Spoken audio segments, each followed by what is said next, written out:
I think ego can work both ways. Having a healthy ego leads to you being productive, a better self-esteem, and overall faith in your skills. Having an ego can also lead to bias, selfishness, and sometimes destructive tendencies.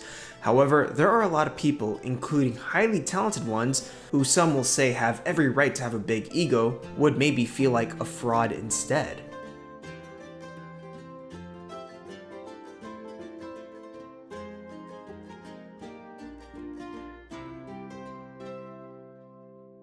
Hey guys, it's Tinico Mantoa, ex-VeggieTales artist turned independent, and today I want to talk about the topic of imposter syndrome. What is it, and how would I describe imposter syndrome? To me, it means you doubt your own skills, your abilities, and have an underlying fear of being exposed as a fraud. Many artists and animators I know who are highly talented have some slight imposter syndrome, and honestly, I feel the same way sometimes. Not that I'm near as good as they are. We feel like we're not good enough or having the right to benefit from the things we achieved. The feeling can be so disruptive that it can kill our productivity, stifle our growth, and make us fall out of love with the craft. It can be so disruptive that all the fears and doubts about ourselves actually become true. Now, most of my friends I know who kind of have imposter syndrome are high up in the industry, some being directors, art leads, supervisors, people that are looked highly upon, yet they don't feel like they deserve it. However, I don't believe that imposter syndrome only lies with highly talented people or people up there. It can totally apply to anyone in any skill level. So maybe it's time I talk about why I tend to feel like a total fraud sometimes. Now, I'm no doctor or expert in human psychology, and all I can do is talk about my own experiences dealing with my own imposter syndrome. So what are some things that make me feel like I'm a fraud or an imposter in my field? What are some things that trigger those feelings for me? And of course, these are things that I have to self-reflect all the time. When I'm too comfortable, it suddenly feels undeserved. I'm personally used to a lifestyle where I spend so much of my time spending endless hours trying to get approval or opportunities or to get the things that I want in my goals. So in other words, I had to work super hard to get where I'm at. Nowadays, I'll even get opportunities where I don't really have to work. Sometimes I just show up, do nothing, and I'm still getting paid, which is really absurd. Sometimes I just have to do minimal effort of work in a single day and then just pretty much do nothing and still get paid full time. And things get really relaxing and comfortable for me, and I sometimes feel guilty about it because there's a part of me that feels like the need to work harder since I've been conditioned to do that. And also, it makes me think about other people who have to work so much harder just to make ends meet. And this leads to me comparing myself to others. Sure, it's easy to compare myself to other people who are more talented than myself and who have very good positions in the industry or their career or their field. Sometimes I personally feel like I deserve a good position, but there's also a bigger side in me where there's way more talented people than myself who are not reaping the benefits that they do deserve. I mean, a good example is animators in Japan, highly talented but paid squat compared to how much someone in LA would make working in an animation company that is under the Animation Guild. The next one is opinions about myself and my work, sometimes opinions from doubters and naysayers. Being sort of known in this field and industry and receiving praise, I also get some criticism about me and my work from time to time. So knowing that I spent a lot of time and effort trying to get decent on what I do, receiving praise sometimes feels out of place for me. However, when I start to see some strong criticism or opinions about my work, I start to realize my faults and errors, so some of the things I feel like I'm praised for feel undeserved or they don't really mean anything. And the more that keeps happening, the more I feel like I'm dishonest or I'm a fraud. This then leads me to being highly critical and doubtful of myself and my actions. If you know me in person, I'm actually very tough on myself. When it comes to choices, I don't want to make the wrong choice. When it comes to my work, I'll just keep repeatedly doing things in hopes that it might look better than a few minutes ago. I paint a picture of myself where I want to be, and when I don't hit that exact mark or go over the mark that I expect to hit for myself, I feel like I'm not doing myself justice. And that then leads to me feeling this field that I'm in, I rightfully don't deserve to be in. Another thing that triggers my imposter syndrome is how people look up to me being the one to know every answer or seeking me out for every single guidance that they need. Oftentimes I get asked for advice from people I look up to, like how to start personal projects, how to start learning about different 2D animation programs, how to learn compositing, all this stuff from people that I look up to and people who are high up in the industry. Being someone on social media and having a YouTube channel where I talk about my experiences, I get asked questions all the time, from the general questions like how do I start learning animation? How do I learn how to draw? All this mundane stuff, to things like how is working in the anime industry different to Western? Or how would you tackle this super specific thing? Or what are your opinions about 2D animation in this state of field? What my top advice is to students, what my prediction of this industry is, and it's really overwhelming. The thing is, I don't have the answer to everything, and sometimes a part of me makes me feel like I don't really know my stuff because I don't have the answers to those questions. Last but not least, I feel like I'm taking credit where it feels misplaced. So an example of this would be that maybe I had a lot of people helping me out, but somehow I'm getting more credit for it. When people say they liked a certain production because of my involvement, I know I was only a part or a small voice in that project. I also think about people who were really supportive of me, but I wasn't a really good friend to them in return. So overall, those kind of things do make me feel guilty about the benefits and success that I reaped from. So why is this a problem? And to make it more urgent, why is this dangerous? Now, because of this, I face some of the worst effects of imposter syndrome.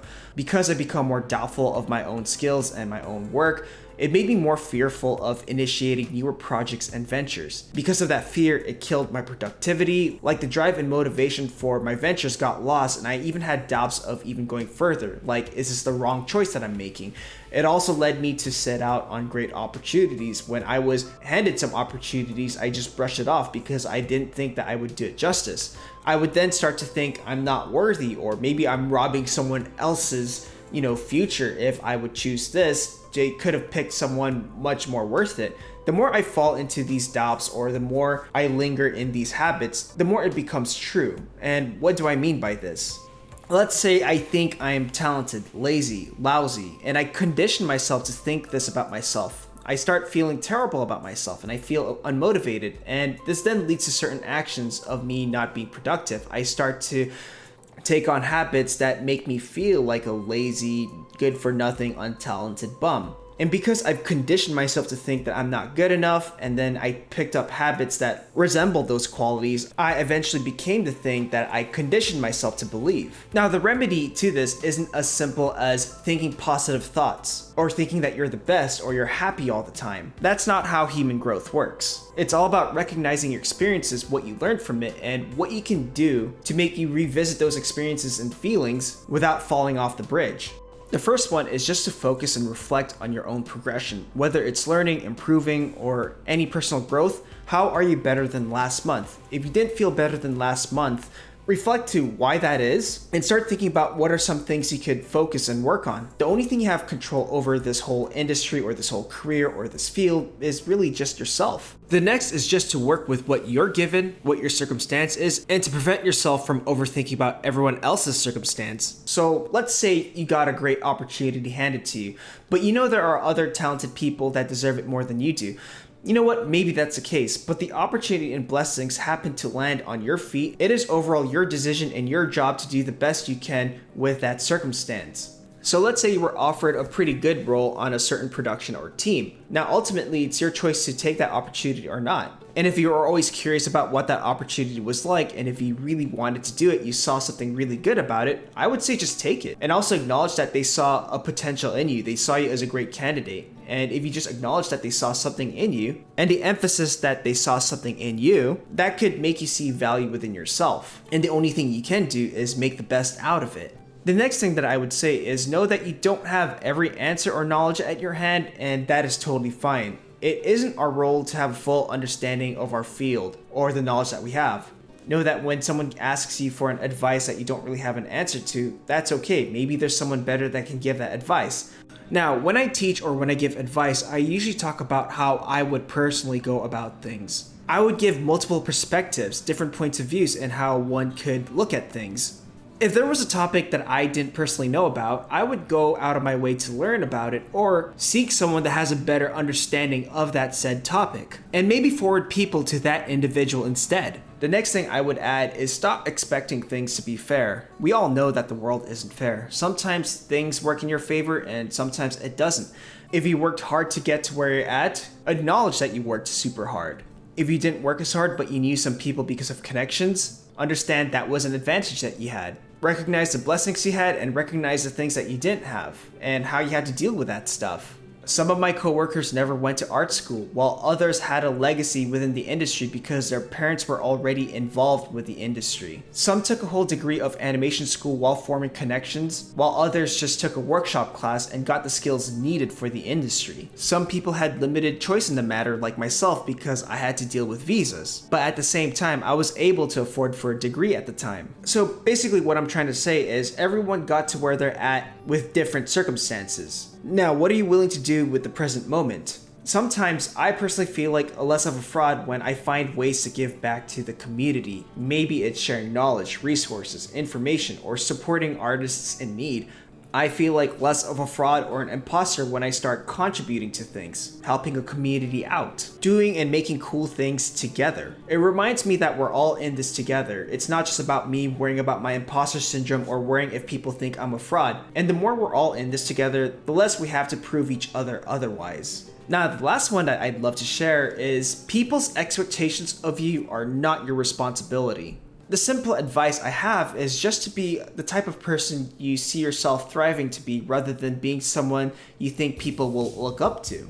If you don't see yourself being an influencer or a prominent voice in this field, don't pressure yourself into becoming one. If let's say you're handed a pretty good responsibility and everyone thinks that you should be this godlike skill level person or really good at what they do, you should really spend your time focusing on the current problem or whatever is on your table at the moment, the present. Now, because of the certain amount of followers and subscribers I have, and also having a bit of experience in this industry, I sometimes get berated on how I should function on my social media platforms or how I should deliver my messages. Or sometimes I get judged on how I should sort of represent this field or this industry. Me representing an industry or community is not my responsibility. And I really don't go out of my way to make that my responsibility either. Like, what's the point of making you think that I'm a really cool guy where you've already decided and think about me as this giant dork? That sounds tiring. I'm really just here to be the best version of myself and to make cool stuff. So if you're someone that feels like a fraud or someone who has imposter syndrome tendencies, what triggers that feeling and what are some ways that you combat that? Let me know in the comments down below. Anyways, that's all, bye. Interested in learning hand-drawn animation or learning how to finish an animated shot from beginning to end? Have a look at the store where you'll find the complete Introduction to 2D Animation video course, tutorials, and other resources. Learn classical animation approaches, drawing, lectures, techniques, and other process videos. Visit the store through the link in the description below.